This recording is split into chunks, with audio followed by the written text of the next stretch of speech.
So இந்த வாரம் நம்ம வந்து 13வது ஸ்லோகத்திலிருந்து பார்க்கணும். இந்த 12வது ஸ்லோகத்துல இருந்து 19வது ஸ்லோகம் வரைக்கும் பாத்தீங்க அப்படின்னா என்ன சொல்லப்பட்டிருக்கு அப்படின்னா, யார் யார் எந்த சங்கை ஊதினாங்க, அப்புறமா அந்த போர்க்களத்துல என்ன மாதிரியான ஒரு தாக்கத்தை அது ஏற்படுத்தியது அப்படிங்கிறது தான் 12வது ஸ்லோகத்துல இருந்து 19வது ஸ்லோகம் வரைக்கும் சொல்லப்படுது. ஸோ அது என்ன அப்படிங்கிறத நம்ம வந்து பார்ப்போம். இப்போ 13வது ஸ்லோகம். ததசங்காஸ்ச பேர்யாஸ்ச பிரணவானகோ முகா சகசைவாப்ஜகண்யந்த ச சப்தஸ்துமோலோ அபவத்.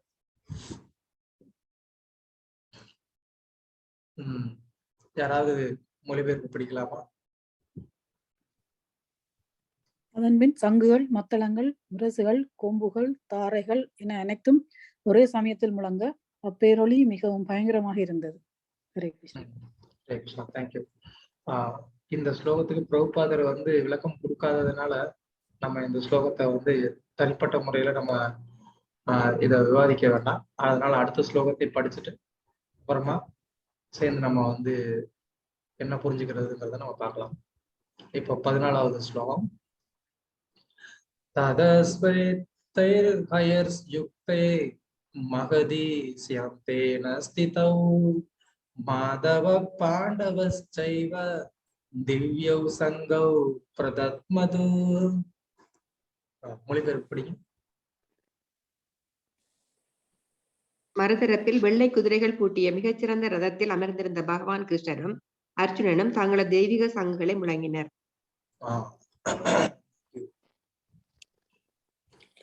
இப்போ வரைக்கும் வந்து நம்ம என்ன பார்த்தோம்? துரியோதனன் அவன் வந்து தன்னுடைய சேனையை பத்தி ஒரு அறிமுகத்தை வந்து பீஷ்மருக்கு கொடுத்ததை பார்த்தோம். அதுக்கப்புறம் பீஷ்மர் அவனுக்கு வந்து ஒரு பேரளவிலான ஒரு சாந்தி இல்ல ஒரு சந்தோஷத்தை உற்சாகத்தை கொடுக்கறதுக்காக அவர் தன்னுடைய சங்கை எடுத்து அவர் ஊதினார் அப்படிங்கிறத நம்ம வந்து பார்த்தோம். இப்போ சஞ்சயன் வந்து என்ன பண்றான், எதிர்த்தரப்புல வந்து என்ன எப்படி இருக்கு அப்படிங்கிறத வந்து இங்க சொல்ல ஆரம்பிக்கிறான். எப்போ பீஷ்மர் வந்து தனது சங்கை வந்து முழங்கினாரோ அப்ப என்னாச்சு, அதே நேரத்துல மற்ற வாத்திய கருவிகள் எல்லாமே வந்து இசைக்க ஆரம்பிச்சது. அதெல்லாமே வந்து எப்படி இசைக்க ஆரம்பிச்சது அப்படின்னா, ஆச்சாரியர்கள் என்ன சொல்றாங்க, தேவர்கள் எல்லாருமே வந்து இந்த யுத்தத்தை பார்க்கறதுக்காக அவங்க எல்லாருமே வந்து வானத்துல வந்து குடியிருந்தாங்க. அப்போ அவங்க இந்த யுத்தத்தை வந்து ஆர்வமா எதிர்பார்த்து காத்துக்கிட்டு இருக்கும் போது, அப்போ அவங்க பீஷ்மர் இந்த மாதிரி சங்கு முழங்கின உடனே அவங்களுக்கு வந்து உற்சாகம் வந்து தாங்க முடியல. யுத்தம் வந்து ஆரம்பிக்க போகுது. பீஷ்மர் ஒரு பக்கம், கிருஷ்ணர் ஒரு பக்கம், அர்ஜுனன் ஒரு பக்கம், கர்ணன் ஒரு பக்கம், இப்படி வந்து ஒரு பயங்கரமான ஒரு காம்பினேஷன் இருக்கு. எப்படி வந்து இந்தியா பாகிஸ்தான் போர் அப்படின்னு சொன்னா சாரி கிரிக்கெட் மேட்ச்ல கூட நம்ம வந்து பார்க்கலாம். இந்தியா பாகிஸ்தான் கிரிக்கெட் மேட்ச் அப்படின்னு சொன்னா அது எந்த அளவுக்கு வந்துட்டு ஒரு உலகமே உத்து நோக்குற மாதிரியான ஒரு போட்டியா இருக்கும். பயங்கர விறுவிறுப்பா இருக்கும். அது மாதிரி இங்க கௌரவர்களுக்கும் பாண்டவர்களுக்கும் இடையில நடக்கக்கூடிய இந்த யுத்தத்தை பாக்குறதுல தேவர்கள் கூட வந்து ஆர்வமா இருந்து என்ன பண்றாங்க, அவங்களும் வந்து இதுல வந்து ஒரு பங்கெடுத்துக்க விரும்புறாங்க. சோ பீஷ்மர் வந்து அவர் தன்னுடைய சங்கநாதத்தை முழங்கின உடனே இவங்களுக்கும் வந்து உற்சாகம் வந்துருச்சு. உற்சாகம் வந்து என்ன பண்றாங்க, அவங்களும் அதே நேரத்துல இந்த வாத்திய கருவிகள் எல்லாத்தையுமே அவங்க வந்து இசைக்கிறாங்க ஒரே நேரத்துல. அது வெளியில இருந்து பார்க்கும்போது யார் இசைச்சாங்க அப்படிங்கிறதே வந்து தெரியாது. ஆனா அந்த நேரத்துல இந்த கருவிகளுடைய சப்தங்கள் எல்லாமே வந்து எல்லாருக்குமே வந்து கேட்டது. இப்ப எதிர்த்தரப்புல வந்து என்ன நடந்தது அப்படிங்கிறத 14வது ஸ்லோகத்துல வந்து சொல்றாங்க. மறுதரப்பில் அங்க என்ன இருந்தது, அங்க பகவான் கிருஷ்ணர் அவர் வந்து ஒரு ரதத்துல இருக்கிறாரு. அந்த ரதத்துல வந்து வெண்மையான குதிரைகள் பூட்டப்பட்டிருக்கு. அந்த ரதம் வந்து ரொம்பவும் வந்து ஒரு தெய்வீகமான ஒரு ரதமா இருக்கு. அந்த ரதத்துல கிருஷ்ணர் சாரதியா வந்து உட்கார்ந்து இருக்கிறாரு. அர்ஜுனன் அதுல அவன் எஜமானனா அவன் வந்து உட்கார்ந்து இருக்கிறான். சோ இதுல இந்த குதிரை தேர் அப்படிங்கிறத வந்து பார்க்கும்போது இதுல ஆச்சாரியர்கள் சில உதாரணங்கள் வந்து கொடுக்குறாங்க.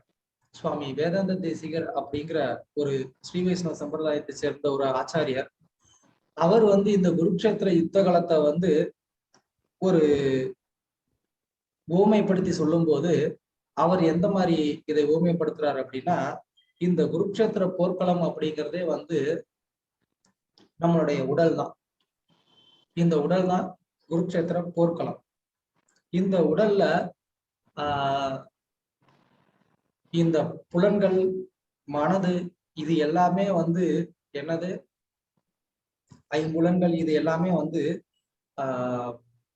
கௌரவர்களை குறிக்கிறதாகவும், அர்ஜுனன் அப்படிங்கிறவன் வந்து ஜீவாத்மாவும், இந்த குதிரைகள் அப்படிங்கிறது மனமாகவும்,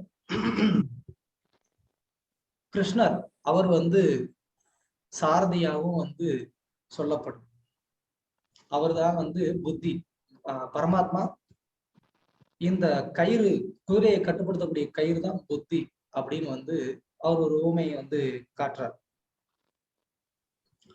அப்போ அதே மாதிரியான ஊமையை இங்க வச்சு நம்ம வந்து பார்க்கும்போது, இங்க இந்த ரதம் அப்படிங்கறத நம்ம இந்த இடத்துல என்ன எடுத்துக்கலாம் அப்படின்னா, இந்த ரதம் தான் ஒரு கட்டுண்ட ஜீவாத்மாவுடைய ஒரு மனது, இல்லைன்னா இல்லைன்னா இதயம் அப்படின்னு நம்ம எடுத்துக்கலாம். இந்த குதிரைகள் அப்படிங்கிறது அது வந்து மனது. ஜீவாத்மா அர்ஜுனன், பரமாத்மா கிருஷ்ணர். சோ இந்த மனதை வந்து நம்ம எதனால வந்து திவ்யமானதுன்னு சொல்லணும்? ஏன்னா இங்க ரதம் வந்து திவ்யமான ரதம் அப்படின்னு வந்து சொல்லப்பட்டிருக்கு. அப்போ நம்ம இந்த மனதை வந்து நம்ம திவ்யமானது அப்படின்னு நம்ம ஏன் சொல்லணும்? இந்த மனதுலதான் வந்து ஏகப்பட்ட அழுக்குகள் இருக்கு.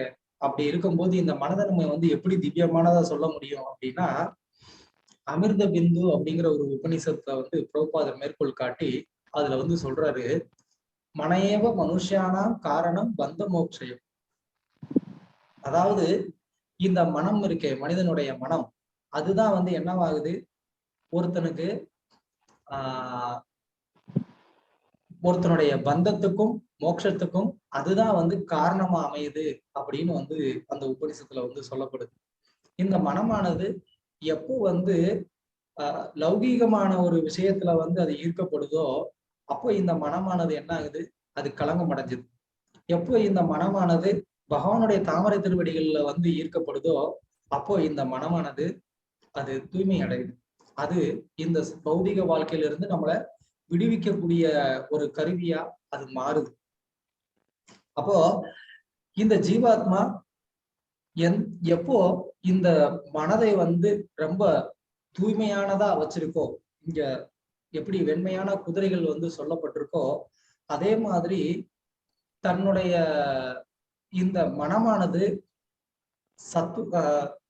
ரஜோகுண தமோ குணங்கள்னால வந்து பாதிக்கப்படாம அது வந்து சுத்த சாத்வீகமான ஒரு நிலைக்கு அது வந்து மாற்றப்படும் போது அது என்ன ஆகும், அது முழுவதுமா வந்து பகவானுடைய ஸ்மரணத்திலேயே அது வந்து ஆழ்ந்திருக்கும்.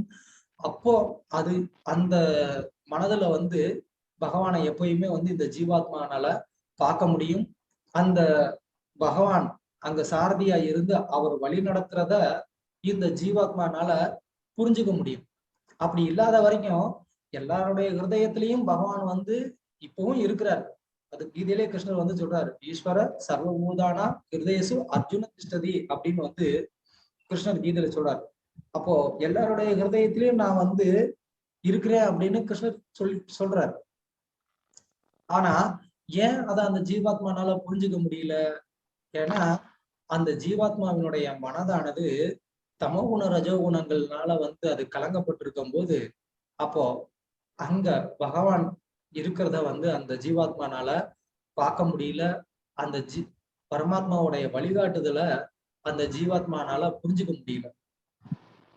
அப்போ இந்த ஜீவாத்மாவானது எப்போ இந்த தமோரஜ குணங்கள்ல இருந்து விடுபட்டு அது தன்னை வந்து சாத்வீக நிலைக்கு கொண்டு வந்து அதுக்கப்புறமா சுத்த சாத்வீக நிலையிலையும் எப்போ அது வந்து நிலைநிறுத்துதோ அப்போ அந்த ஜீவாத்மானால என்ன பண்ண முடியும், அங்க பகவானை வந்து தன்னையும் பார்க்க முடியும், பகவானையும் பார்க்க முடியும், அவருடைய வழிகாட்டுதலையும் அவர்னால வந்து புரிஞ்சுக்க முடியும். அது இங்க ஆச்சாரியர்கள் இதன் மூலமா வந்து ஒரு உதாரணத்தை வந்து கொடுக்குறாங்க. அதனால இங்க வந்து என்ன சொல்லப்பட்டிருக்கு, மகதி அப்படின்னா மிகச்சிறந்த ரதத்தில், மிகச்சிறந்த ரதத்துல வந்து நிலை பெற்றிருக்கிறார். ஸ்திதவ் நிலை பெற்ற யாரு, மாதவ. இங்க கிருஷ்ணருக்கு வந்து மாதவ அப்படின்ற ஒரு குறிப்பிட்ட ஒரு அடைமொழி இல்ல ஒரு பேர் கொடுக்கப்பட்டிருக்கு. அதுக்கு காரணம் என்ன அப்படின்னா, எங்க வந்து கிருஷ்ணர் இருக்கிறாரோ அங்க கண்டிப்பா மகாலட்சுமி வந்து இருப்பாங்க. இந்த மாதவ அப்படின்ற வார்த்தைக்கான அர்த்தம் அவர் வந்து அதிர்ஷ்ட தேவதையின் கணவர் அப்படின்னு அர்த்தம்.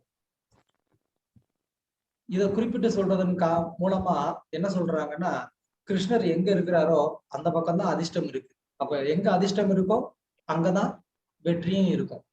அப்போ கிருஷ்ணர் இருக்கிறதுனால அதிர்ஷ்ட தேவதை இருக்கிறாங்களா, இல்ல அதிர்ஷ்ட தேவதை இருக்கிறதுனால அங்க வந்து வெற்றி கிடைக்குதா? கிருஷ்ணர் இருக்கிறதுனால வந்து வெற்றி கிடைக்குதா, இல்ல அதிர்ஷ்ட தேவதை இருக்கிறதுனால வந்து லட்சுமி இருக்கிறதுனால வெற்றி கிடைக்குதா? யாராவது சொல்லுங்க பார்க்கலாம். கிருஷ்ணர் இருக்கிறதாலதான் வெற்றி கிடைக்கும்.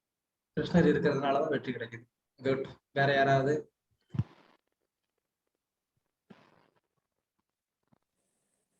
ரெண்டு பேர் இருக்கிறதுனால. ரெண்டு பேர் இருக்கிறதுனால. இதுக்கு ஏதாவது ஒண்ண சொல்லி வந்து தப்பாகிறதுக்கு ரெண்டையும் சொல்லிருக்கோம். Very good. வேற யாராவது? கிருஷ்ணர் இருக்கிறதாலதான், கிருஷ்ணர் பகவான் இருக்கிறதாலதான் ஓகே வெற்றி. வேற யாராவது? கிருஷ்ணர் இருக்கிறதாலதான் வெற்றி கிடைக்கிறது. கிருஷ்ணர் இருக்கிறதுனாலதான் வெற்றி கிடைக்குது. ஓகே சரி. நம்ம ஸ்ரீமத் பாகவதத்துல வந்து 8வது காண்டத்துல வரும்னு நினைக்கிறேன். அதுல வந்து பார்த்தோம் அப்படின்னா, துர்வாசர் வந்து என்ன பண்ணுவாரு, இந்திரனுக்கு வந்து ஒரு மாலையை வந்து கொடுப்பாரு. அப்ப அந்த மாலையை இந்திரன் வந்து என்ன பண்ணுவான், அதை தன்னுடைய யானையான ஐராவதத்துக்கு கொடுப்பான். அப்போ அந்த யானை என்ன பண்ணும், அந்த மாலையை வந்து அவமதிச்சு கீழே போட்டு என்ன பண்ணும், அதை வந்து மிதிச்சிடும். அப்போ உடனே துர்வாசர் என்ன பண்ணிடுவாரு, உங்க இடத்துல இனிமே செல்வம் இருக்காது அப்படின்னு சொல்லி என்ன பண்ணிடுவாரு, அவர் வந்து சபிச்சிருவார். அப்போ அந்த நிமிஷத்துல இருந்து சொர்க்கலோகத்துல வந்து செல்வம் இருக்காது, லட்சுமி வந்து என்ன பண்ணிடுவாங்க, அந்த சொர்க்கலோகத்துல இருக்கக்கூடிய அந்த லட்சுமி அங்க இருந்து அவங்க கிளம்பி போயிடுவாங்க. அதனாலதான் அதுக்கப்புறமா என்ன ஆகும், தேவர்கள் அசுரர்கள் பழையபடி வந்துட்டு யுத்தம் பண்ணி தேவர்களை வந்து ஜெயிச்சிருவாங்க. அப்போ தேவர்கள் எல்லாமே வந்து பகவான் கிட்ட வந்து போய் கேட்கும் போது, இந்த மாதிரி அசுரர்கள் ஜெயிச்சிட்டாங்க அப்படின்னு சொல்லும் போது பகவான் வந்து என்ன பண்ணுவாருன்னா, இப்போதைக்கு நீங்க யுத்தம் பண்ணாதீங்க, நீங்க என்ன பண்ணுங்க, போய் பார்க்கடலை கடைங்க அப்படின்னு சொல்லிடுவாரு. அப்போ கிருஷ்ணர் வந்து அந்த பார்க்கடலை கடைங்க அப்படின்னு சொல்றதுக்கான காரணம் என்ன அப்படின்னா, அவங்க கிட்ட என்ன சொல்லுவாரு, அசுரர்களுக்கு பலம் ஜாஸ்தியா இருக்கு, உங்களுக்கு பலம் ஜாஸ்தி ஆகணும்னா நீங்க வந்து அமிர்தம் குடிக்கணும், அதனால அமிர்தத்தை அந்த பார்க்கடலை கடைஞ்சீங்கன்னா தான் உங்களுக்கு அமிர்தம் கிடைக்கும் அப்படிம்பாரு. ஆனா உண்மையான நோக்கம் என்ன அப்படின்னா, லக்ஷ்மி தேவி வந்து அவங்க கோச்சிட்டு என்ன பண்ணிருப்பாங்க, அவங்க வந்து சமுத்திரராஜன் தன்னுடைய அவர் தான் தந்தைன்னு சொல்றாங்க, அவருடைய வீட்டுக்கு போயிருப்பாங்க. கோச்சிட்டு அப்பா வீட்டுக்கு போயிட்டாங்க லக்ஷ்மி, இப்படி வந்து என்னைய வந்து கணவர் வீட்டுல வந்து அவமானப்படுத்திட்டாங்க அப்படின்னு சொல்லிட்டு லக்ஷ்மி என்ன பண்றாங்க, கோச்சிட்டு அப்பா வீட்டுக்கு போயிடுறாங்க. இப்போ கிருஷ்ணர் வந்து பல முறை வந்து தூது விட்டு பாக்குறாரு, எதா இருந்தாலும் பேசி தீர்த்துக்கலாமா, நமக்குள்ள 1000 சண்டை இருக்கும், அதுக்காக வந்துட்டு நீ போய் என்ன பண்ணாத, சும்மா சும்மா வந்து உங்க அப்பா வீட்டுல போய் உட்காந்துக்கிட்டேன்னா எப்படி, நம்ம வீட்டுல வந்துட்டு 1000 வேலை இருக்கு, அதனால நீ வந்துரு அப்படின்னு வந்து சொல்லி பார்த்தாரு. கேட்கல. மாமனார்கிட்டையும் சொன்னாரு, உங்க பொண்ணுக்கு கொஞ்சம் புத்திமதி சொல்லி அனுப்புங்க, இதெல்லாம் வந்து குடும்பத்துல வந்து சகஜம், சின்ன சின்ன சண்டைகள் வர்றதெல்லாம். இதுக்காக வந்துட்டு கோச்சிட்டு வந்து அங்க உட்காந்துக்கிட்ட எப்படி, நீங்க தான் வந்து இப்ப மூத்தவங்களா இருந்து புத்திமதி சொல்லணும் அப்படின்லாம் வந்து சொல்லி பார்த்தாரு. ஆனா வந்து வருணதேவனும் வந்து கேட்கிற மாதிரி இல்ல. அவர் தான் சமுத்திரராஜன். அப்போ பகவான் யோசித்து பார்த்தாரு.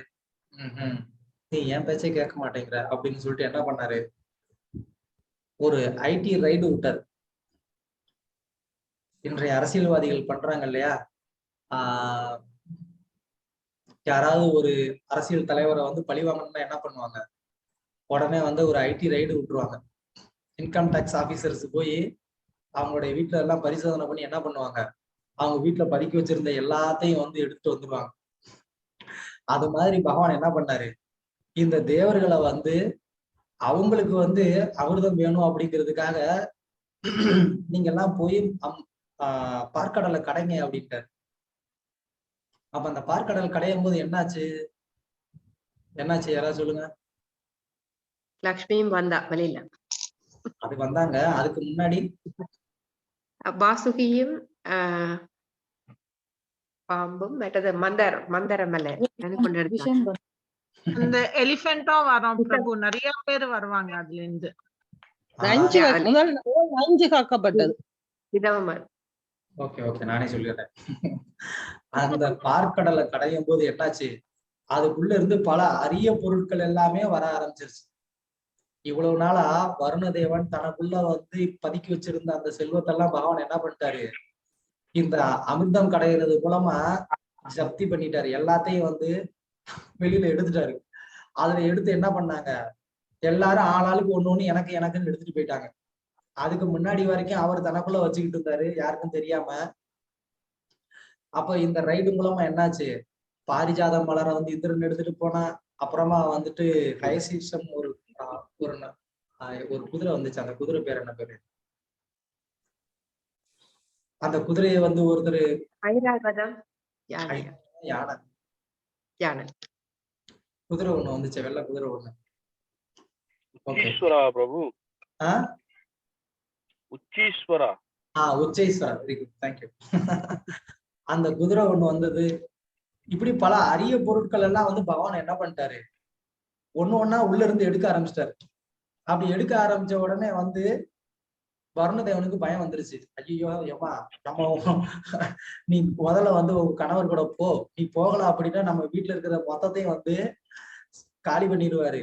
அப்புறம் நான் உங்க அப்பா வந்துட்டு பொண்ணுக்கு இல்லாம நான் வந்து கஷ்டப்படணும். அதனால நீ என்ன பண்ண, தயவு செஞ்சு நீ போ அப்படின்னு சொல்லிட்டு அதுக்கப்புறம் தான் வருணதேவன் என்ன பண்றாரு, லக்ஷ்மி தேவியை வந்து அனுப்பிச்சு வைக்கிறார்.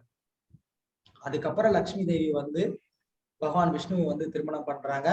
அதுக்கப்புறம் யுத்தம் நடக்குது. அதுக்கப்புறம் நடக்கிற யுத்தத்துலதான் வந்து தேவர்களுக்கு வெற்றி கிடைக்குது. சோ இது நான் ஏன் இப்ப சொல்ல வந்தேன் அப்படின்னா, லக்ஷ்மி தேவி இருந்தாதான் வந்து அவங்களுக்கு வெற்றி. லக்ஷ்மி தேவி இல்லை அப்படின்னா அவங்களுக்கு வந்து வெற்றி கிடையாது. ஏன்னா கிருஷ்ணர் ஆல்ரெடி அங்க இருக்கதான் செஞ்சார். அஜிதர் அப்படின்னு சொல்லி தேவர்களுடைய ஒரு அவங்களுக்கு நடுவுலயும் வந்து விஷ்ணுவனுடைய ஒரு அவதாரம், அவர் அங்கதான் இருக்கிறார். ஆனாலும் அவங்களுக்கு வந்து வெற்றி இல்லை. ஏன்னா லக்ஷ்மி தேவி போயிட்டாங்க. அப்ப லக்ஷ்மி இருந்தாதான் வந்து வெற்றி. லக்ஷ்மி தேவி இல்லை அப்படின்னா வெற்றி கிடையாது. அதனாலதான் இங்க இப்போ ஸ்ரீரங்கத்துல இருக்கிறேன். அதனால ஒரு சில வார்த்தைகள் ஸ்ரீரங்கத்துக்கு தொடர்புள்ளதான் வந்து நம்ம சொல்லலாம்.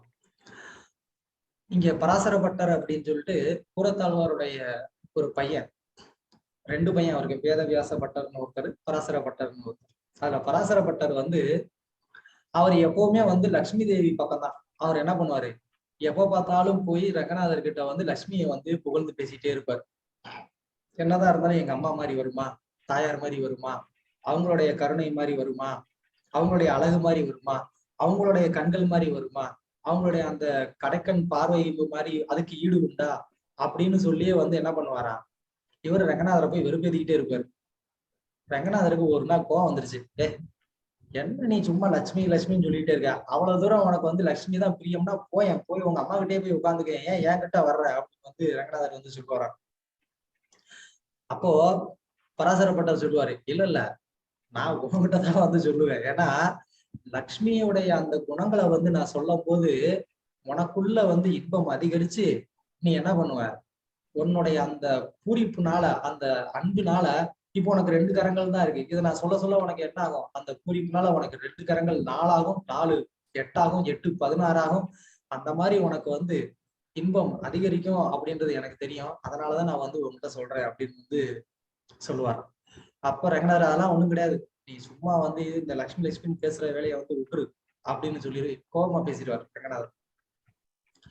அப்ப ஒரு நாள் யோசித்தார் ரங்கநாதர், இவன் வந்து ஓவரா லட்சுமி வந்து போல்ந்துட்டே இருக்கிறானே, இதுக்கு வந்து ஏதாவது பண்ணணுமே அப்படின்னு சொல்லி என்ன பண்ணாரு, ஒரு நாள் வந்து ரங்கநாதர் லக்ஷ்மி கிட்ட இருந்து ட்ரெஸ் எல்லாம் கடன் வாங்கிட்டார்.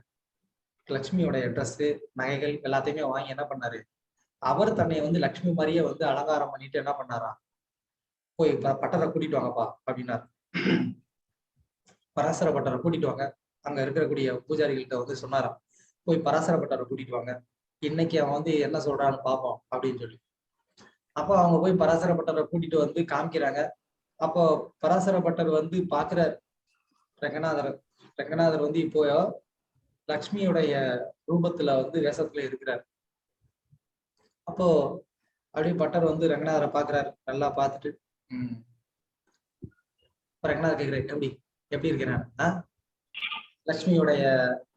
லக்ஷ்மியை விட நான் அழகா இருக்கிறேன்னா அப்படின்னு சொல்லி ரங்கநாதர் வந்து ஒரு ஆர்வமா வந்து கேட்கிறாரு.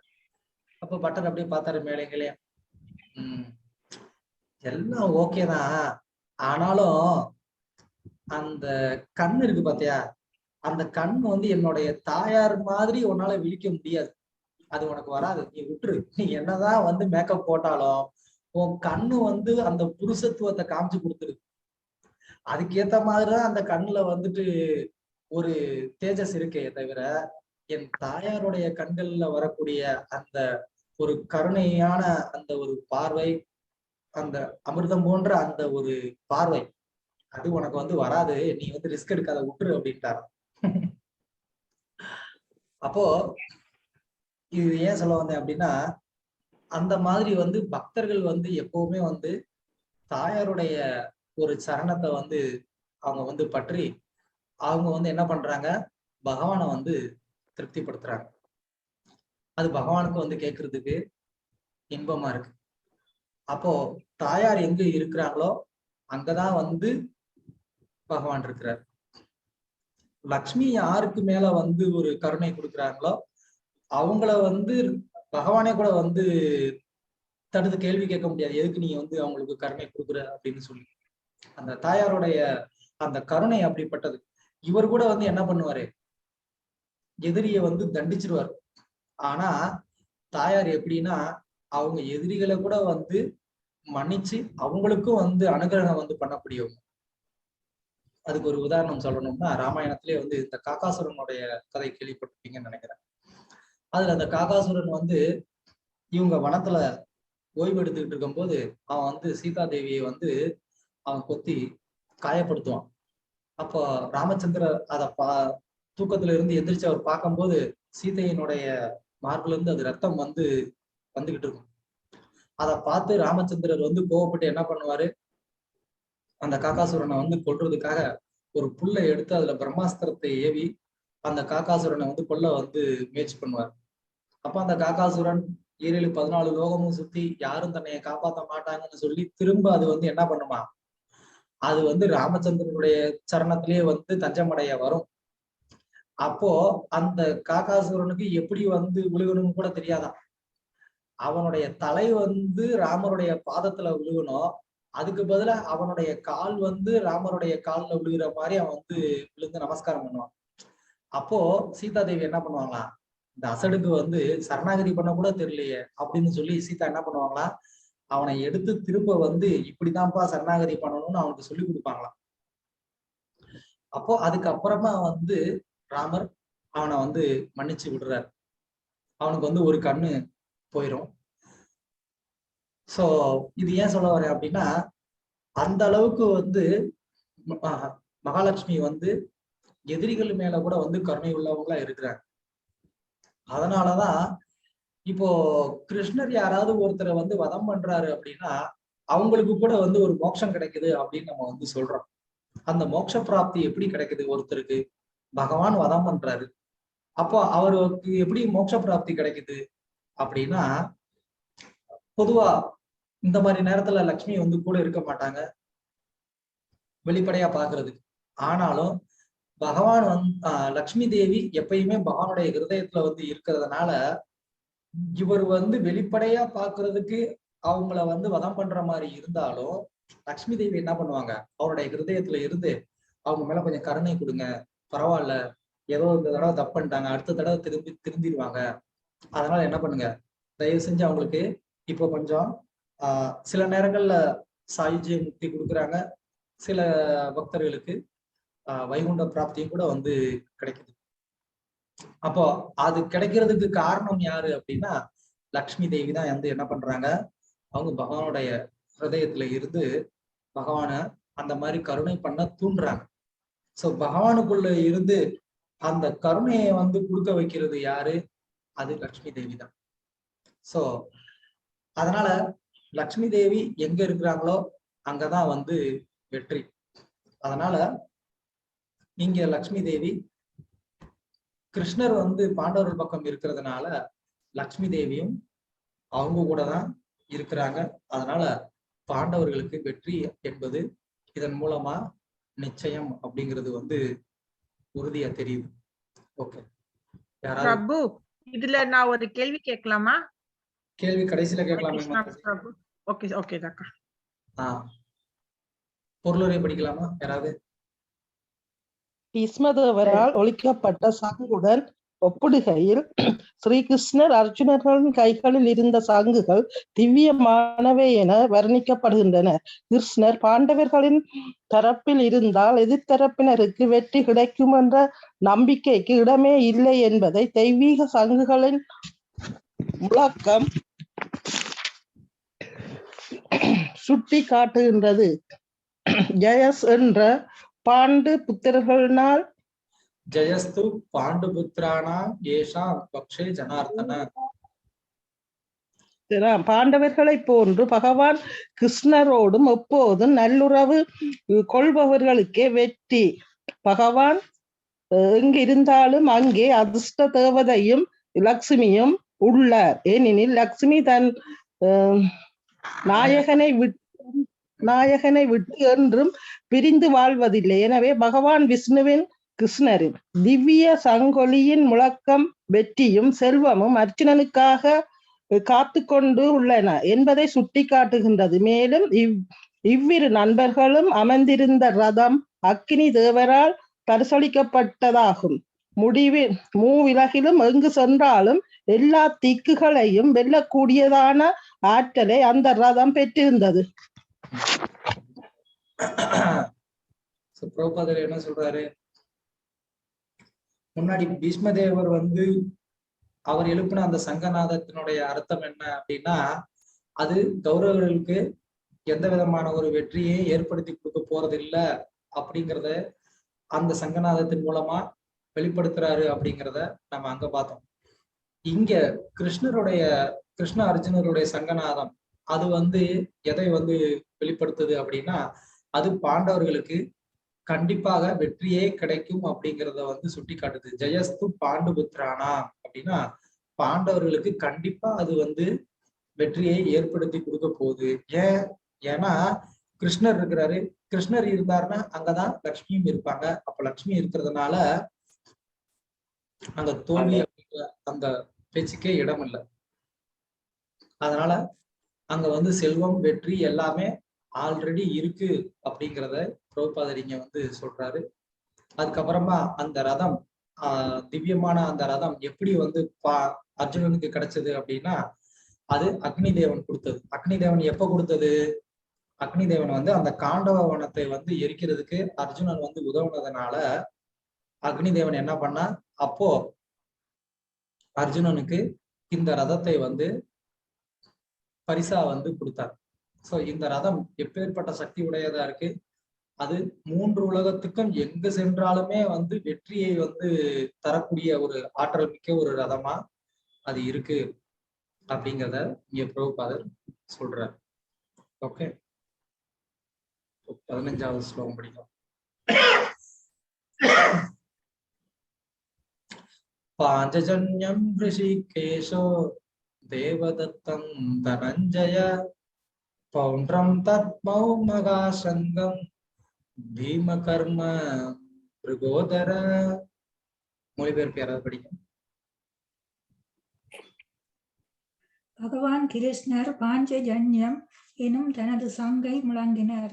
அர்ஜுனன் தேவதத்தம் எனும் சங்கையும் பெரும் தீனிக்காரனும் வீர தீர சாகசங்களை புரிபவனுமான பீமன் பவுண்ட்ரம் எனும் அச்சமூட்டும் சங்கையும் முழங்கினர்.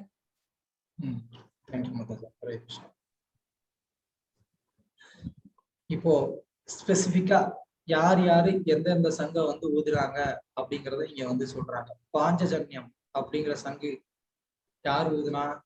ரிஷிகேஷர். ரிஷிகேஷர் அப்படிங்கிறது வந்து பாஞ்சஜன்யம் அப்படிங்கிற சங்கை வந்து ஊதி இருக்கிறார். இங்க ஆச்சாரியர்கள் வந்து விளக்கம் கொடுக்கும் போது என்ன சொல்றாங்க அப்படின்னா, எப்படி இந்த பணக்காரங்கெல்லாம் வந்துட்டு ஒரு நாளைக்கு வந்து போகும்போது ஒரு கார்ல போவாங்க, இல்லைன்னா அட்லீஸ்ட் நிறைய பைக் வச்சிருப்பாங்க. அப்போ ஒரு நாளைக்கு போகும்போது ஒரு பைக்ல போலாம். அது மாதிரி கிருஷ்ணர்கிட்ட இந்த மாதிரி திவ்யமான சங்குகள் நிறைய இருந்தது. அது பாண்டவர்கள்கிட்டையும் தான். அதனால பர்டிகுலரா அதுல இருந்து இன்னைக்கு இவங்க எந்த சங்கு எடுத்துட்டு வந்தாங்க அப்படிங்கிறத வந்து குறிப்பிடுறாங்கன்னு சொல்றாங்க. இந்த பாஞ்சஜன்யம் அப்படிங்கிற சங்கு அது ஒண்ணுதான் கிருஷ்ணர்கிட்ட இருந்தது அப்படின்றது இல்ல. அது மாதிரி திவ்யமான சங்கு அவர்கிட்ட நிறைய இருக்கலாம். அதுல இன்னைக்கு அவர் வந்து என்ன பண்ணிருக்கிறாரு, அந்த பாஞ்சஜன்யம் அப்படிங்கிற அந்த சங்கை வந்து எடுத்துட்டு வந்திருக்கிறார்.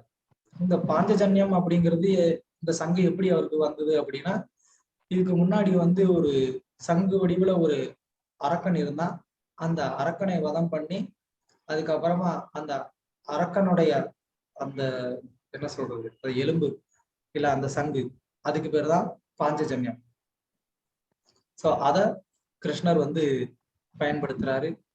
அப்புறம் இந்த ஸ்லோகத்துல கிருஷ்ணருக்கு வந்து ரிஷிகேஷர் அப்படின்ற ஒரு பேரை வந்து கொடுத்திருக்காங்க. ஏன் இங்க கிருஷ்ணர் வந்து ரிஷிகேஷர்னு அழைக்கப்படுறாரு?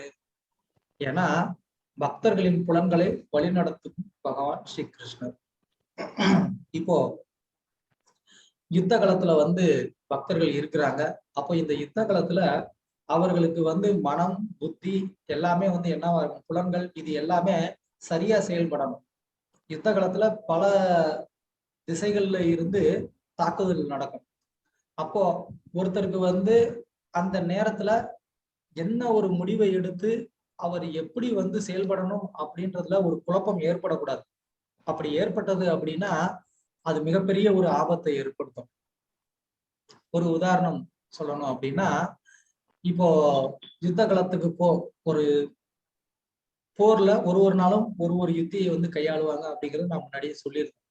அப்போ எல்லாருமே சேர்ந்து என்ன பண்ணணும், அவங்க அந்த எதிரியோடைய அந்த யுத்தியை வந்து இவங்க வந்து முறியடிக்கணும். அப்ப எதிரியோடைய யுத்தி என்ன அப்படிங்கிறத வந்து தெரிஞ்சுக்கிட்டு இவங்க அந்த யுக்தியை வந்து முறியடிக்கிறதுக்காக எல்லாரும் சேர்ந்து சரியா வந்து செயல்படணும்.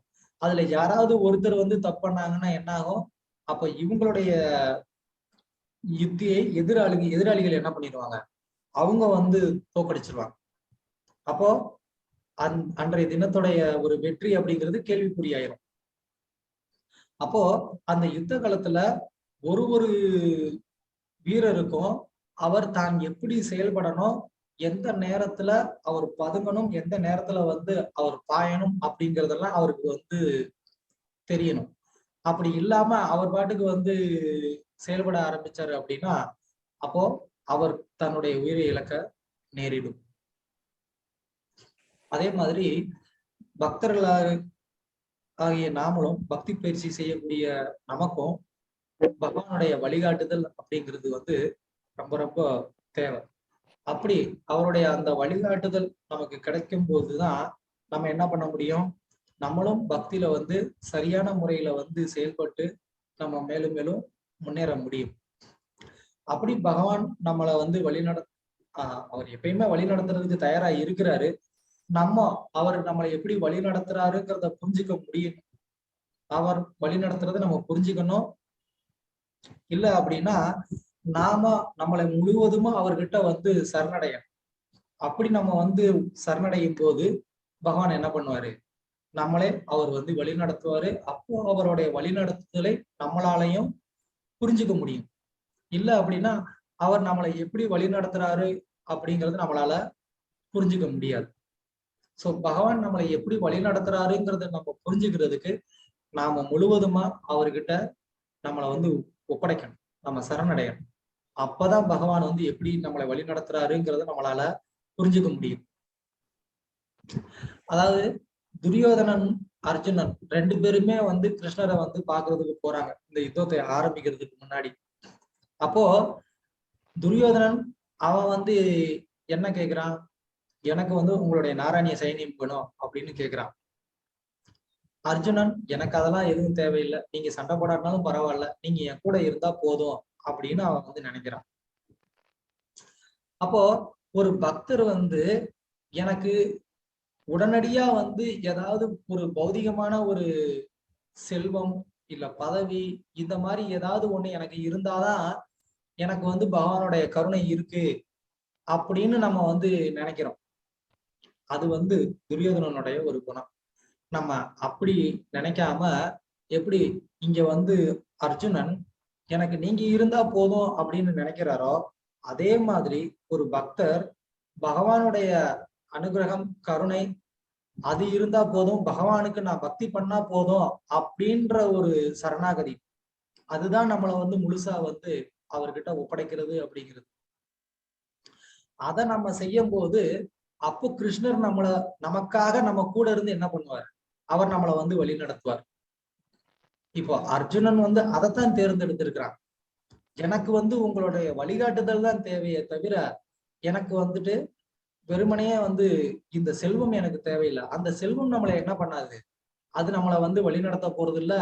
அது நம்மளை இந்த பௌதிக உலகம்ங்கிற இந்த குருக்ஷேத்திர யுத்தத்துல நம்மளை வந்து ஜெயிக்க வைக்க போறதும் கிடையாது. ஆனா பகவான் நம்ம கூட இருந்தாரு அப்படின்னா அவர் இந்த பிறப்பு இறப்புங்கிற இந்த யுத்தத்துல இருந்து அவரால் என்ன பண்ண முடியும், நம்மளை காப்பாத்தி இதுல இருந்து நம்மளை வெளியில கொண்டு போக முடியும்.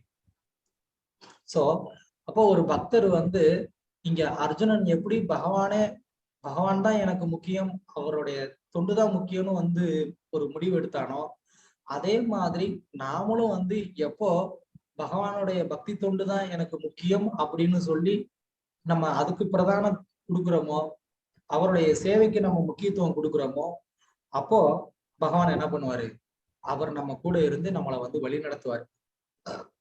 அதனால நமக்கு கண்டிப்பா என்னதான் ஆகும், திரும்ப நமக்கு அந்த பணம் பதவி புகழ் அது எல்லாமே தானாவே வந்து கிடைக்கும். அதுக்கு பின்னாடி நம்ம போய் கிருஷ்ணரை இழக்கிறத விட கிருஷ்ணரை தேர்ந்தெடுத்து கிருஷ்ணருக்காக வந்து சேவை பண்ணி கிருஷ்ணருக்காக வாழ்ந்து அதுக்கப்புறமா கிருஷ்ணரே நமக்கு இது எல்லாத்தையுமே கொடுக்குற மாதிரி நம்ம வந்து பண்ணணும். அதுதான் வந்து பக்தனுக்கான லட்சணம். சோ அந்த மாதிரி ஒரு பக்தர் வந்து செயல்படும் போது அப்போ பகவான் வந்து ரிஷிகேஷரா இருந்து என்ன பண்ணுவாரு, அந்த பக்தரை அவர் வந்து வழி நடத்துவார். சோ அதுதான் இங்க அர்ஜுனனுக்கு தனஞ்சய அப்படின்ற ஒரு பேரு வந்து கொடுக்கப்பட்டிருக்கு. ஏன் இங்க அர்ஜுனன் வந்து தனஞ்சயன்னு வந்து குறிப்பிடணும், அர்ஜுனன் வந்து திக் விஜயத்துக்கு போகும்போது அப்போ எஸ்பெஷலி இந்த அஸ்வமேத யஜ்யம் வந்து ராஜசூய யஜ்யம் பண்ணணும்னு வந்து யுதிஷ்டர் முடிவு பண்ண போது அப்போ அவங்களுக்கு அதுக்கான செல்வம் தேவைப்பட்டது. அப்போ கிருஷ்ணர் தான் வந்து என்ன பண்றாரு, அர்ஜுனனுக்கு அவர் வந்து மார்க்கத்தை காமிச்சு இந்த மாதிரி நீ இங்க போன அப்படின்னா இங்க நிறைய செல்வம் இருக்கு, அந்த செல்வத்தெல்லாம் நீ கொண்டு வந்த அப்படின்னா இங்க ராஜசூய யஜ்யத்தை நம்மளால சிறப்பா செய்ய முடியும் அப்படின்னு சொல்லி கிருஷ்ணர் அங்க வந்து அர்ஜுனனுக்கு வழிகாட்டுறார். சோ பக்தர்கள் கிருஷ்ணர்கிட்ட வந்து முழுதா வந்து சரணடைஞ்சிருக்கும் போது பகவான் வந்து என்ன பண்ணுவாரு, அவருக்கு அந்த சூழ்நிலையில என்ன தேவையோ அதை வந்து கொடுத்து காப்பாத்துவார். அததான் கிருஷ்ணர் வந்து அனன்யாஸ்தியந்தோமாம் ஏஜனா பரியுபாசதே தேசா நித்யாபியுக்தானாம் யோகக்ஷேமம் மகாமியம் வந்து கிருஷ்ணரே வந்து சொல்றார். சோ கிருஷ்ணரை வந்து ஒரு பக்தர் வந்து சரணடைஞ்சிருக்கும் போது அப்போ பகவான் வந்து என்ன பண்றாரு, அவங்களுக்கு அந்த நேரத்துல என்ன தேவையோ அதை கண்டிப்பா வந்து அவங்களுக்கு அதை கொடுத்து அவர் வந்து காப்பாத்துவார். ஆனா அதுக்கு அவங்க பண்ண வேண்டியது என்ன, எப்பயும் அவர்கிட்ட வந்து சரணடைஞ்சிருக்கணும். அப்படி சரணடைஞ்சிருக்கும் போது இங்க அர்ஜுனனை வந்து தனஞ்சயனை ஆக்கும் போது ஏன் நம்மள ஆக்க மாட்டாரா? அப்கோர்ஸ் அதுக்காக நம்மளும் வந்து தனஞ்சயனை ஆக்கணும்னு சொல்லி நம்ம பக்தி பண்ணணும்னு நான் சொல்ல வரல.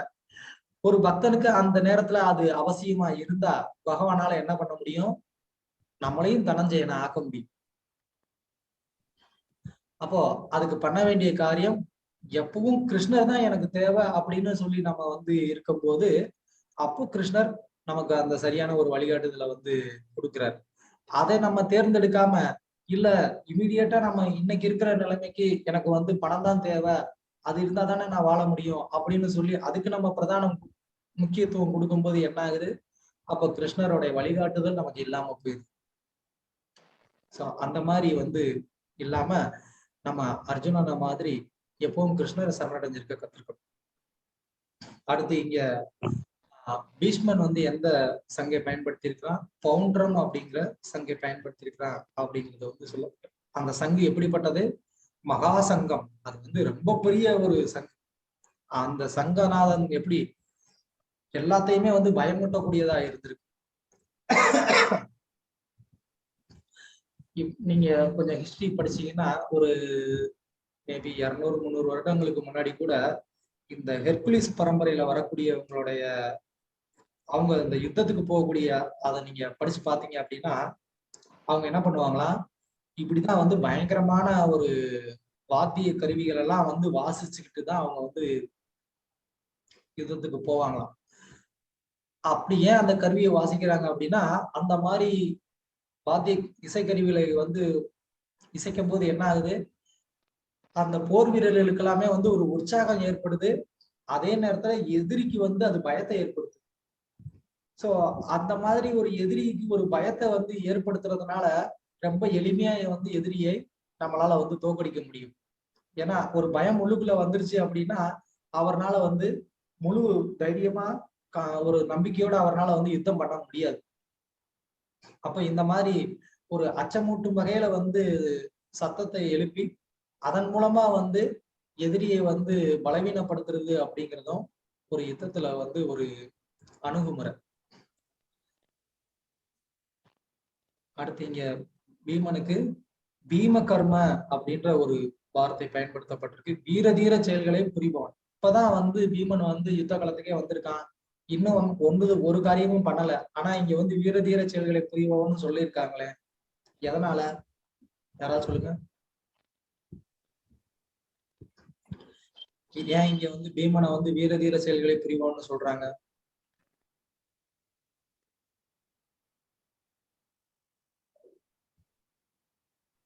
சொல்லுங்க.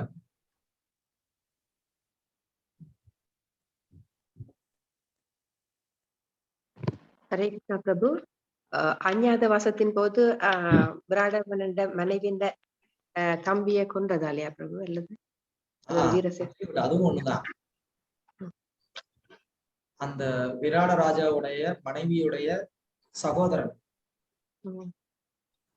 கீச்சகன், அவன் பேரு கீச்சகனை வந்து கொல்லணும் அப்படின்னா அது பீமனால மட்டும்தான் முடியும் அப்படிங்கிறது எல்லாத்துக்குமே தெரிஞ்ச ஒண்ணு. அவ்வளவு தூரம் அவன் வந்து பல பராக்கிரமசாலி. சோ கீச்சகனை வதம் பண்ணான். Very good. வேற அரக்கர்கள் நிறைய பேரை கொண்டிருக்கிறதுனாலயா? கொண்டிருக்கிறாருன்னு போட்டுக்கிறாரு பிரபுபாதா. ஹிடும்பின்னு ஒரு ஹிடும்பன் தான் நினைக்கிறேன். ஹிடும்பன்கிற ஒரு அரக்கனை கொன்னா. அப்புறம் அந்த இன்னொரு அரக்கன் சாப்பாடு எல்லாம் அனுப்புவாங்க. பீமன் வந்து எல்லா சாப்பாடையும் சாப்பிட்டுட்டு அதுக்கப்புறம் அந்த அரக்கனை வந்து கொண்டுருவாரு.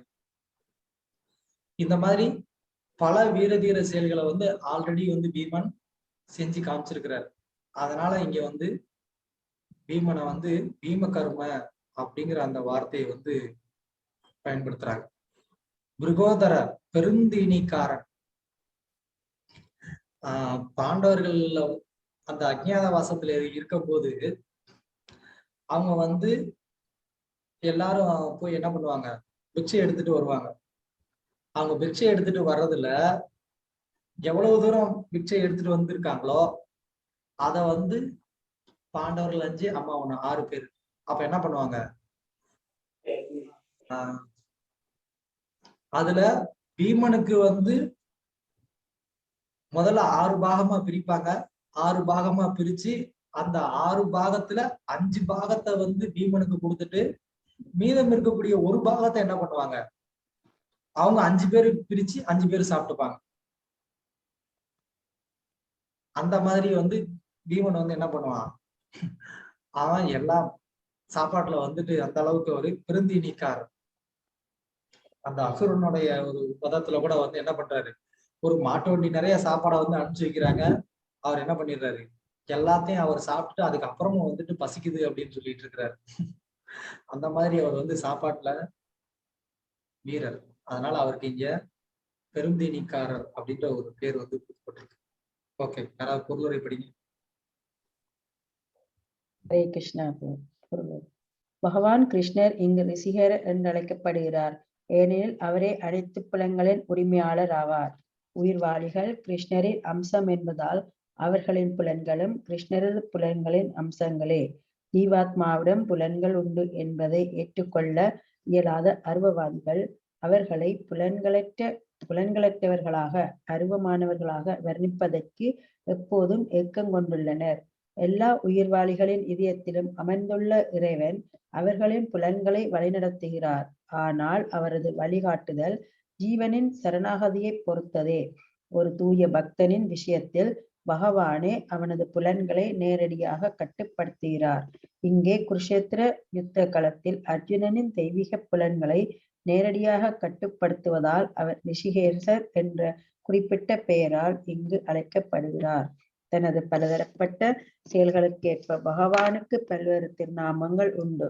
உதாரணமாக மது எனும் அரக்கனை கொண்டதால் அவருக்கு மதுசூதனர் என்று பெயர். புலன்களுக்கும் பசுக்களுக்கும் இன்பம் தருவதால் அவருக்கு கோவிந்தன் என்று பெயர். வசுதேவரின் புதல்வனாக தோன்றியதால் அவருக்கு வாசுதேவர் என்று பெயர்.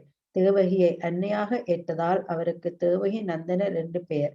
பிருந்தாவனத்தில் யசோதைக்கு தனது பால்ய லீலையின் பாக்கியத்தை அளித்ததால் அவருக்கு யசோத நந்தனர் என்று பெயர். நண்பனான அர்ஜுனனுக்கு தேரோட்டியதால் பார்த்த சாரதி என்று பெயர். இது போல குருஷேத்திர போர்க்களத்தில் அர்ஜுனனை வழிநடத்தியதால் ரிஷிகேஷர் என்ற பெயரும் அவருக்கு உண்டு. இப்பதத்தில் அர்ஜுனன் தனஞ்சயன் என்று அழைக்கப்படுகிறான். ஏனெனில் பல்வேறு யாகங்களை செய்வதற்கு பணம் தேவைப்பட்ட போது அவன் அதிகமான செல்வத்தை சேகரித்து தனது அண்ணனுக்கு உதவினான். அது போலவே பெருமளவில் உணவு உட்கொள்வது மட்டுமின்றி அரக்கனான இடும்பனை கொள்ளுதல் போன்ற சாகச செயல்களை புரிவதால் பீமன் விருகோதரன் என்று அழைக்கப்படுகிறான். எனவே பாண்டவர் தரப்பில் பகவானிலிருந்து தொடங்கி பல்வேறு வீரர்கள் முழங்கிய சங்கொலிகள் போர் வீரர்களுக்கு மிகுந்த உற்சாகத்தை அளித்தன. மறுதரப்பிலோ இது போன்ற சிறப்புகள் ஏதுமில்லை. பரம வழிகாட்டியான பகவான் கிருஷ்ணரும் அவர்கள் பக்கம் இல்லை, செல்வ திருமகளும் இல்லை. எனவே அவர்கள் தோல்வி அடைவது முன்கூட்டியே தீர்மானிக்கப்படுகிறது. சங்கொலியின் முழக்கங்கள் இச்செய்தியையே தெரிவிக்கின்றன. ஹரே கிருஷ்ணா. ஹரே கிருஷ்ணா.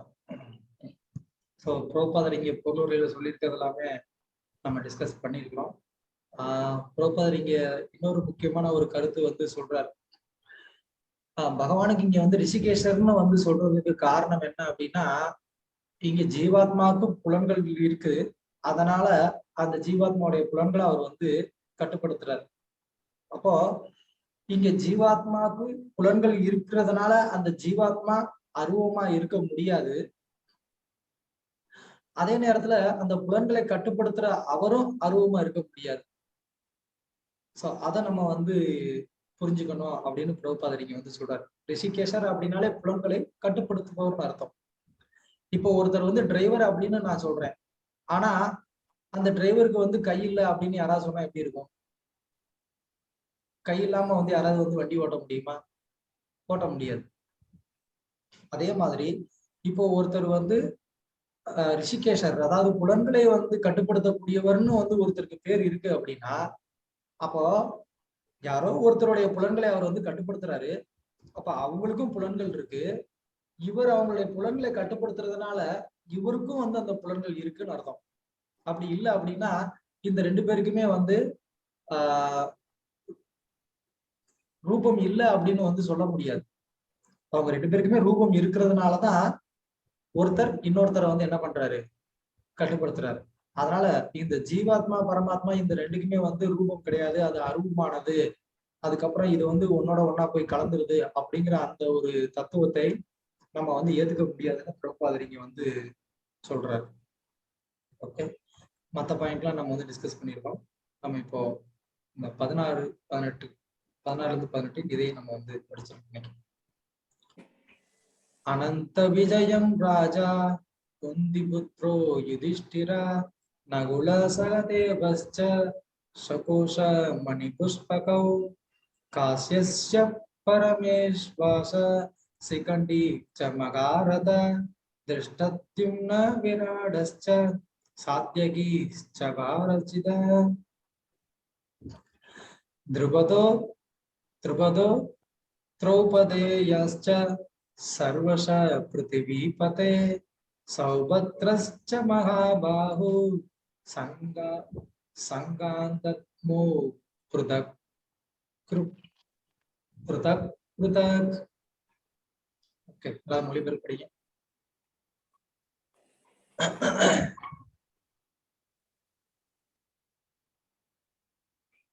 படிங்க யாராவது. குந்தியின் புதல்வரான மன்னர் யுதிஷ்டர் அனந்த விஜயம் என்னும் சங்கையும் நகுலனும் சகாதேவனும் சுகோஷம் மணிபுஷ்பகம் என்னும் சங்குகளையும் முழங்கினர்.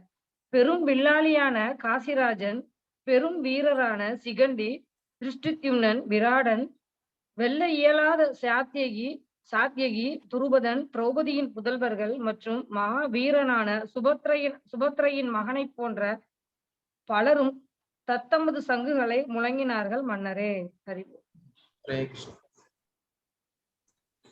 அடுத்து இங்க வேற யார் யாரெல்லாம் என்னென்ன சங்கை வந்து ஊதுனாங்க அப்படிங்கிறது இங்க வந்து சொல்றாங்க. யுதிஷ்டிரர் அனந்த விஜயம்ங்கிற சங்க ஊதியிருக்கிறாரு. நகுலனும் சகாதேவனும் சுகோஷம் மணிபுஷ்பகம் அப்படிங்கிற சங்கம் வந்து ஊதியிருக்கிறாங்க. ஸோ இதுலயே வந்துட்டு ஸ்டெப் பை ஸ்டெப்பா, அதாவது நம்ம போன தடவை பார்த்த மாதிரி சீனியாரிட்டி பிரகாரம் யுதிஷ்டர்ல இருந்து ஆரம்பிச்சு அதுக்கப்புறமா கடைசியில இருக்கக்கூடிய என்ன சொல்றது, கடைக்குட்டி அதாவது வயதுல ரொம்ப இளையவர்கள் அவங்க வரைக்கும் எல்லாரும் என்னென்ன வந்து பண்ணாங்க அப்படிங்கிறத வந்து அந்த சீனியாரிட்டி பிரகாரம் வந்து சொல்லியிருக்கிறாங்க.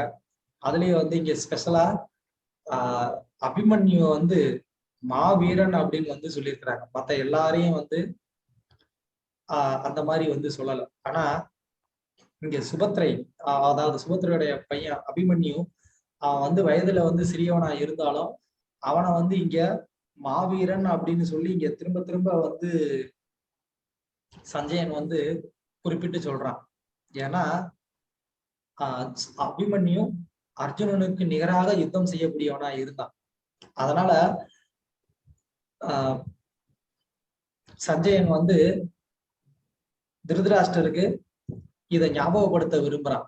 நீ வந்து அர்ஜுனன் மட்டும்தான் வந்து மிகப்பெரிய ஒரு போர் வீரன்னு நினைச்சுக்காத, அங்க அவன் பையன் அபிமன்யுவும் இருக்கான்.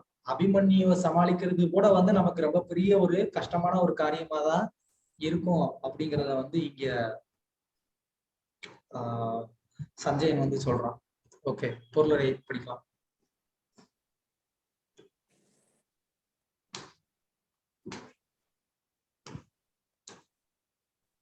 யாராவது பொருளுரை படிங்க.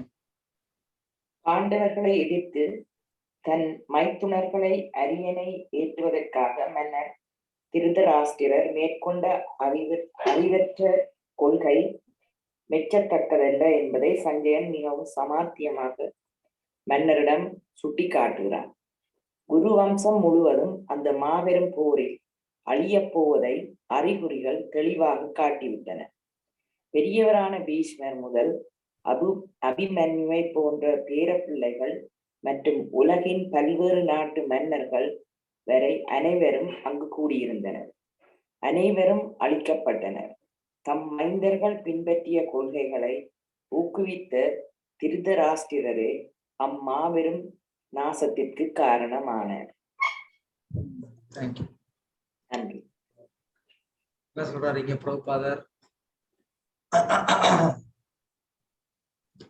அதாவது ஒருத்தர் வந்து ஒரு இலக்க வந்து நிர்ணயம் பண்றார். இந்த இலக்கை நான் வந்து அடையணும் அப்படின்னு சொல்லி. அப்போ அந்த இலக்கை அடையிறதுக்காக அவர் வந்து என்ன பண்ணுவாரு? திட்டம் போடுவார். அதை எப்படி செயல்படுத்துறதுன்னு யோசிப்பார். அதுக்கப்புறம் அதுக்கான செயல்கள்ல ஈடுபடுவார்.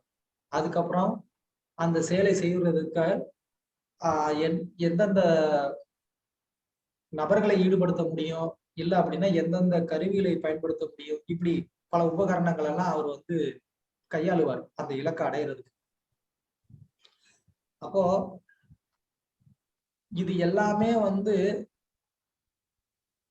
எதை வந்து சார்ந்திருக்கு அப்படின்னா அந்த இலக்கை வந்து சார்ந்திருக்கு. எப்போ ஒரு நபர் தான் இந்த இலக்கை வந்து அடையணும் அப்படின்னு வந்து முடிவு பண்றாரோ, அப்போ அந்த இலக்கு வந்து எந்த விதமான ஒரு களங்கமும் இல்லாம தூய்மையான ஒரு இலக்கா இருக்கணும். அந்த இலக்கு தூய்மையா இருக்கும் போதுதான் அந்த இலக்கை அடைவதற்காக அவர்கள் செய்யக்கூடிய அந்த செயல்கள் என்னாகும், அதுவும் தூய்மையா இருக்கும். இலக்கு வந்து களங்கம் அடைஞ்சிருக்கு அப்படின்னா என்னாகும், அந்த இலக்கை அடைகிறதுக்கு முயற்சி செய்யக்கூடிய அந்த செயல்களும் என்னாகும், இயல்பாவே களங்கம் அடைஞ்சிருக்கு. அப்போ அந்த செயல்கள் வந்து களங்கம் அடைஞ்சிருச்சு அப்படின்னா அந்த செயல்கள்ல ஈடுபட்டு இருக்கிறவங்களும் என்ன ஆயிடுவாங்க, அவங்களும் களங்கம் அடைஞ்சிருவாங்க. அப்ப என்ன ஆகும், டோட்டலா எல்லாமே வந்து களங்கம் அடைஞ்சிரும். அப்ப களங்கம் அடைஞ்சிருதுன்னா என்ன, அவங்க தவறான ஒரு இலக்கை வந்து முடிவு பண்ணி தவறான செயல்களை செஞ்சு தவறான செயல்கள்ல ஈடுபட்டதுனால அவங்களும் வந்து என்ன ஆகுறாங்க, ஒரு தவறான ஒரு முடிவை அவங்க வந்து அடைகிறாங்க. அப்போ ஒருத்தர் வந்து தனக்கு ஒரு தலைவனை வந்து தேர்ந்தெடுக்கும் போது அவர் வந்து ரொம்ப கவனமா வந்து இருக்கணும். சாஸ்திரமும் வந்து என்ன சொல்லுது, ஒரு குருவை வந்து தேர்ந்தெடுக்கும் போது ஒரு சீடன் என்ன பண்ணணும், அந்த குருவை பரிசோதிச்சு அவரை வந்து குருவா ஏத்துக்கணும் அப்படின்னு சொல்லுது. அதனாலதான் தத் விஜயானார்த்தம் சகுரும் ஏவாபி கச்சே ஸ்ரோத்ரியம் பிரம்மனிஷ்டம் அப்படின்னு உபனிஷத்து வந்து சொல்லுது. ஏன் உபனிஷத்து இதை சொல்லணும், ஸ்ரோத்ரியம் பிரம்மனிஷ்டம் அப்படின்னு? ஒரு குரு வந்து எப்பயுமே வந்து அவர் வேத சாஸ்திரங்களை வந்து கேட்டு நல்லா படிச்சவராகவும் அந்த ஞானம் உடையவராகவும் பிரம்மத்துடைய தியானத்திலும் இருக்கிறவரா இருக்கணும் அப்படின்னு சொல்லியிருக்கு. அப்படின்னா அப்போ அந்த தகுதி இருக்கக்கூடிய ஒருத்தரை தான் வந்து ஒருத்தர் என்ன பண்ணணும், அவரை வந்து தன்னுடைய ஒரு தலைவரா தேர்ந்தெடுக்கணும், ஒரு குருவா வந்து தேர்ந்தெடுக்கணும். அப்படி அந்த தலைவரையோ இல்ல குருவையோ தேர்ந்தெடுக்கிறதுல நமக்கு வந்து ஞானம் இல்லை அப்படின்னா அப்ப யாரோ ஒருத்தரை வந்து நம்ம தலைவரா தேர்ந்தெடுப்போம். அந்த யாரோ ஒருத்தருக்கு அவருடைய இலக்கு வந்து களங்கமடைந்த ஒரு இலக்கா இருக்கும். அப்ப அந்த இலக்கை அவர் அடையிறதுக்காக அவர் என்னென்னலாமோ பண்ணுவாரு. அப்ப அதுக்கு நம்மளும் உறுதுணையா இருந்து நம்ம செயல்படுறதுனால என்ன ஆகும், நம்மளும் களங்கம் அடைஞ்சு ஒரு தவறான ஒரு முடிவை நம்ம வந்து அடைய நேரிடும். அதனால இங்க திருதராஷ்டிரருக்கு வந்து அவருடைய இலக்கு வந்து களங்கம் அடைஞ்சிருச்சு. அவர் இயல்பா வந்து நல்லவர் தான், அவருக்கும் வந்துட்டு நியாயம் அநியாயம் நல்லது கெட்டது எல்லாமே தெரியும். ஆனாலும் அவருக்கு தன்னுடைய பையனுக்கு மேல இருந்த அந்த ஒரு பாசத்தினால பற்றுனால தன்னுடைய பையன்தான் வந்து ராஜ்யத்தை எனக்கு அப்புறம் ஆளணும் அப்படின்ற அந்த இலக்கு வந்து களங்கம் அடைஞ்சிருச்சு. அதனால என்ன ஆனாரு, அவர் அந்த இலக்கை அடையிறதுக்காக பல வழிகள்ல வந்து தவறான செயல்களை அவர் வந்து செய்ய ஆரம்பிச்சாரு. இல்ல அந்த செயல்களுக்கு அவர் வந்து உறுதுணையா இருந்தார். அப்புறம் அவரை தலைவரா ஏற்றுக்கிட்டதுனால அவரை பின்பற்றியவர்கள்லாம் என்ன ஆனாங்க, அந்த தவறான செயல்கள்ல அவங்களும் ஈடுபட்டு இருக்கிறதுனால இப்ப அவங்களுக்கும் வந்து என்னதான் ஏற்பட போகுது, அவங்களுக்கும் அழிவுதான் ஏற்பட போகுது. அப்போ ஒரு ஆன்மீகத்தை பயிற்சி பண்ணக்கூடிய ஒரு சாதகன் ரொம்ப ரொம்ப கவனமா இருக்கும். நமக்கு வந்து பல நேரத்துல நமக்கு அனுபவம் ஏற்பட்டிருக்கும், உங்களுக்கு ஏற்பட்டு இருந்திருக்கலாம். நம்ம ஒருத்தரை வந்து நமக்கு ஒரு ரோல் மாடலா எடுத்து இல்ல இவர் நமக்கு வந்துட்டு வழி நடத்தக்கூடியவரா இருப்பாருன்னு நினைச்சு நம்ம வந்து என்ன பண்ணுவோம், அவரை வந்து நம்ம பின்பற்றுவோம். ஆனா சில நேரத்துல என்ன ஆகும், அது கொஞ்ச நாளுக்கு அப்புறமா அவருடைய சுபாவம் மேபி அது நமக்கு வந்து சரியா புரிஞ்சுக்காம இருக்கலாம். இல்ல அப்படின்னா அவருடைய உண்மையான சுபாவம் அதுக்கப்புறம் நமக்கு புரிஞ்சிருக்கலாம். அதுக்கப்புறம் நம்ம என்ன பண்ணுவோம், அவர்கிட்ட இருந்து நம்மளுடைய வழிகாட்டுதலை நம்ம மாத்திட்டு வேற ஒருத்தரை வந்து நம்ம தேர்ந்தெடுப்போம். இது நமக்குள்ள நடக்கக்கூடிய ஒரு இயல்பு. ஆனா பொதுவா அந்த மாதிரி நடக்காம ஒருத்தர் வந்து என்ன பண்ணணும், தனக்கு ஒரு வழிகாட்டியை வந்து தேர்ந்தெடுக்கிறதுக்கு முன்னாடி அவர் பல முறை வந்து என்ன பண்ணணும், அவர் தன்னுடைய சொந்த வாழ்க்கையில அவர் எப்படி நடந்துக்கிறாரு, எல்லா சூழ்நிலைகள்லயும் அவர் எப்படி வந்து முடிவெடுக்கிறாரு, எப்படி வந்து மத்தவங்களோட அவர் வந்து செயல்படுறாருங்கிறதெல்லாம் பார்த்து என்ன பண்ணணும், ஒருத்தர் தனக்கு வந்து ஒரு தனக்குரிய ஒரு வழிகாட்டியையோ இல்லைன்னா குருவையோ தேர்ந்தெடுக்கும் போது இது எல்லாத்தையுமே பார்த்து வந்து என்ன பண்ணணும், ஒருத்தர் அந்த குருவை வந்து தேர்ந்தெடுக்கணும். இல்லாட்டி போனா எப்படி வந்து இன்னைக்கு மக்கள் வந்து இந்த திரைப்பட நடிகர்களை வெறுமனையே வந்து திரையில அவங்கள பார்த்துட்டு திரையில அவங்க வந்து ரொம்ப ஒரு நல்லவங்களா அவங்கள வந்து காமிப்பாங்க. அப்ப அதை பார்த்து இந்த மக்கள் என்ன பண்றாங்க, அவங்கள வந்து தலைவனா ஏத்துக்கிறாங்க. ஓ இவர் வந்து ரொம்ப நல்லவர், இவர் அப்படி பண்றாரு இப்படி பண்றாரு, அதனால நம்ம என்ன பண்ணோம், அவரை வந்து தலைவரா ஏத்துப்போம் அப்படின்னு சொல்லி அவரை வந்து தலைவரா ஏத்துப்பாங்க. ஆனா உண்மையிலேயே அவர்கிட்ட எந்த விதமான ஒரு நற்பண்புகளும் இருக்க போறது கிடையாது, அது நமக்கே தெரியும். அப்போ நம்ம ஆன்மீக வாழ்க்கையில கூட வந்து என்ன பண்றோம், ஒருத்தரை வந்து நமக்கு வழிகாட்டியா வந்து தேர்ந்தெடுக்கிறதுக்கு நமக்கு சரியா தெரியல. அதுலயும் இப்போ வந்து இந்த ஆன்லைன் கிளாஸஸ் நிறைய வந்து வந்ததுக்கு அப்புறமா நம்ம என்ன பண்றோம், யாராவது ஒருத்தர் வந்து நல்லா லெக்சர் கொடுக்குறவரை வந்து பார்த்துட்டு என்ன பண்றோம், அவரை வந்து நமக்கு வந்து ரோல் மாடலா எடுத்துக்கிறோம். அவரை வந்து ஒரு ரோல் மாடலா எடுத்துட்டு அவரை வந்து பின்பற்ற ஆரம்பிக்கிறோம். அதுக்கப்புறம் அவர் கூட நமக்கு வந்து சில நேரங்கள்ல ஒரு நேரடியான ஒரு நட்பு ஏற்படுது. அதுக்கப்புறமா தான் வந்து நமக்கு சில நேரங்கள்ல வந்து தெரிய வருது அவர்கிட்ட சில குறைகள் இருக்கிறத.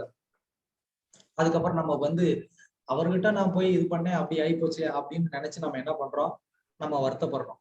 சோ அந்த மாதிரிலாம் இல்லாம சும்மா வந்து இந்த மாதிரி ஒருத்தர் வந்து ஆன்லைன்ல வந்துட்டு எப்படியோ ஒரு நல்லா வந்து பேசுறாரு அப்படிங்கிறதுக்காக மட்டுமே நம்ம வந்து என்ன பண்ணக்கூடாது, அவரை நமக்கு வந்துட்டு ஒரு ரோல் மாடலாவோ இல்ல அவரை நமக்கு வந்து ஒரு வழிகாட்டியாவோ எடுத்துக்கிறது அப்படிங்கிறது வந்து எப்படி சாதாரண மக்கள் வந்து திரைப்படத்தை பார்த்து தனக்கு ஒரு தலைவனை வந்து தேர்ந்தெடுத்துக்கிறாங்களோ அதுக்கு சமமான. ஆன்மீக வாழ்க்கை அப்படி கிடையாது. சாஸ்திரம் அதை நமக்கு வந்து சொல்லி கொடுக்கல. யார வந்து ஒரு தலைவரா ஏத்துக்கணும் அப்படின்னா, யாரு ஒருத்தர் அவர் என்ன பேசுறாரோ அதன் பிரகாரமாவே அவர் வாழ்றாராங்கிறத பார்த்து வந்து என்ன பண்ணணும், அவரை வந்து நமக்கு ஒரு வழிகாட்டியா நம்ம வந்து தேர்ந்தெடுத்துக்கணும். அப்படி தேர்ந்தெடுக்க முடியல அப்படின்னா, இங்க திருதராஷ்டிரரை வந்து பின்பற்றுறவங்களுக்கு எல்லாம் என்ன நடந்துச்சோ அதே மாதிரிதான் நமக்கும் வந்து நடக்கும். எப்போ ஒருத்தரை வந்து தனிப்பட்ட முறையில அவர் கூட நேரடியான ஒரு அனுபவம் நமக்கு வந்து ஏற்படுதோ அப்பதான் நம்மளால வந்து என்ன பண்ண முடியும், அவர் தன்னுடைய வாழ்க்கையில எதை இலக்கா வச்சு செயல்படுறாரு, அந்த இலக்கு வந்து தூய்மையானதா அப்படிங்கிறத நம்மளால புரிஞ்சுக்க முடியும். அவர் தன்னுடைய வாழ்க்கையில வேற ஏதோ வந்து ஒரு பௌதிகமான ஒரு இலக்கை வச்சுக்கிட்டு மனசுக்குள்ள வச்சுக்கிட்டு ஆனா வெளியில வந்து இந்த மாதிரி நல்லா ஒரு உபன்யாசம் கொடுக்கிறவரா இருந்தாரு அப்படின்னா, அப்ப நம்ம வெளிப்படையா அவர் இந்த மாதிரி உபன்யாசம் கொடுக்கறத மட்டுமே கேட்டு அவரை நம்ம வந்து நமக்கு ஒரு வழிகாட்டியா தேர்ந்தெடுத்தோம் அப்படின்னா, அப்ப நமக்கு இதே மாதிரியான ஒரு கதிதான் நமக்கு வந்து ஏற்படும். அதனால நம்ம கொஞ்சம் வந்து புத்தியை யூஸ் பண்ணி என்ன பண்ணணும், நமக்கு யாரு வழிகாட்டியா இருக்கணும் அப்படிங்கிறதுல நமக்கு முழுமையான ஒரு ஞானம் இருக்கணும். அவரை தேர்ந்தெடுக்கிறதுல நமக்கு வந்துட்டு ஒரு முழுமையான ஞானம் இருக்கணும். ஏன்னா அவர்கிட்ட நம்ம வாழ்க்கையவே வந்து ஒப்படைக்கிறோம். அதுக்கப்புறமா நம்ம ஒருத்தர்கிட்ட நமக்கு அவரை வந்து பிடிச்சிருச்சுன்னா நம்ம என்ன பண்ண போறோம், அவருடைய வழிகாட்டுதல் படிதான் நம்ம வாழ்க்கையில எல்லாமே பண்ண போறோம். அப்போ நம்ம வாழ்க்கையை ஒருத்தர்கிட்ட ஒப்படைக்கிறோம் அப்படின்னா அதுக்கு நம்ம வந்து எந்த அளவுக்கு வந்து கவனமா இருக்கணுங்கிறத நம்ம வந்து புரிஞ்சுக்கணும். எப்படி வந்து வீட்டுல ஒரு பொண்ணுக்கு வந்து திருமணம் செய்து வைக்கிறதுக்கு முன்னாடி அந்த பெற்றோர்கள் எந்த அளவுக்கு யோசிக்கிறாங்க, ஒரு சரியான ஒரு இணையை தேர்ந்தெடுக்கிறதுக்கு முன்னாடி அவருக்கு எல்லா விதத்திலையும் அவரை வந்து சோதிச்சு பார்ப்பாங்க. அவருடைய நண்பர்கள் வட்டாரம் எப்படி, சொந்தக்காரங்க எப்படி, அவங்க வீட்டுல எப்படி, அவருடைய வேலை செய்யற இடத்துல அவர் எப்படி, இப்படி பல விஷயங்கள்ல வந்து பல இடங்கள்ல என்ன பண்ணுவாங்க, நல்லா ஆராய்ந்து பார்த்து அதுக்கப்புறமா அவரை வந்து தன்னுடைய பெண்ணுக்கு அவரை வந்து தேர்ந்தெடுப்பாங்க. அது மாதிரி ஆன்மீக வாழ்க்கையிலேயே நம்ம அந்த அளவுக்கு வந்து ஒரு முழு கவனத்தை நம்ம வந்து கொடுக்கணும். அதை நம்ம வந்து கொடுக்கறது கிடையாது. நம்ம வந்து ரொம்ப எளிமையா வந்து எடுத்துக்கிறோம். ஆன்மீக வாழ்க்கையில வந்து யார வேணாலும் வந்து சிக்ஷா குருன்னு சொல்லிட்டு நம்ம வந்துட்டு சுத்திட்டு இருக்கிறோம். கண்டிப்பா அது நம்மளுடைய ஆன்மீக வாழ்க்கையுடைய முன்னேற்றத்துக்கு அது உதவாது அப்படிங்கறத நம்ம வந்து தெளிவா வந்து தெரிஞ்சுக்கணும். நம்மளுடைய ஆன்மீக வாழ்க்கையுடைய முன்னேற்றத்துக்கு நம்ம வந்து ஒரு சிக்ஷா குருவை வந்து தேர்ந்தெடுத்துக்கணும் அப்படிங்கிறது ரொம்ப முக்கியமானது. அதே நேரத்துல அந்த சிக்ஷா குருவை முழுமையா வந்து பரிசோதிச்சு அவர் வந்து எப்படிலாம் நடந்துக்கிறாருங்கிறத தெரிஞ்சு அதுக்கப்புறமா அவரை நம்ம வந்து தேர்ந்தெடுத்துக்கிட்டோம் அப்படின்னா அப்போ நம்மளுடைய ஆன்மீக வாழ்க்கையிலையும் வந்து சந்தேகமே இல்லாம வெற்றி கிடைக்கும். இல்லை அப்படின்னா இந்த மாதிரி யாரோ ஒருத்தர் அவர் தான் ஏதாவது வந்து ஒரு பௌதிகமான ஒரு இலக்கை வந்து அடையிறதுக்காக வந்து அதையே ஒரு குறிக்கோளா வச்சு செயல்படக்கூடியவரை வந்துட்டு நம்ம ஏத்துக்கிட்டோம் அப்படின்னா அப்ப அவர் பின்னாடியே போயிட்டு நமக்கும் வந்துட்டு அழிவுதான் ஏற்படுத்துறது நம்ம மறந்துடக்கூடாது. ஓகே, ஹரே கிருஷ்ணா, நன்றி. மற்றதை நம்ம அடுத்த கிளாஸ்ல பார்க்கலாம். ஏதாவது கேள்விகள் கருத்துக்கிட்டு இருந்தா கேட்கலாம்.